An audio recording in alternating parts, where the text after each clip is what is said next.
হয়ে গেছে।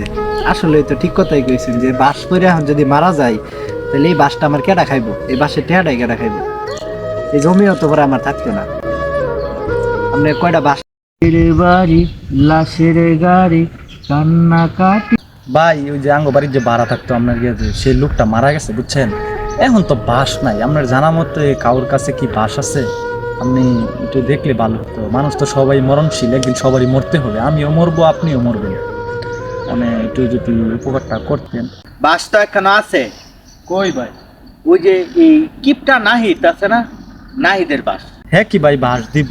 আমি জানি না হ্যাঁ কিরম ধরনের কিপটা লোক। দিলেও দিতারে বাস, কেলিকে একটা মানুষ মরছে তো। তা তুমি বাড়ি যাও, আমি গিয়ে দেখি, কারণ বাস দিত না বেটা, মানুষ মরছে, এটা মানুষ মরার লাগে তো বাস তো সবাই দে। আমি জ্ঞানটা গোছাই। তুমি সেদিকে যাও, আমি তোমার ফোন দেব, বাসের ব্যবস্থা করতেছি। আচ্ছা ভাই আমার ইমার্জেন্সি। আচ্ছা তা যাও, তুমি যাও যাও।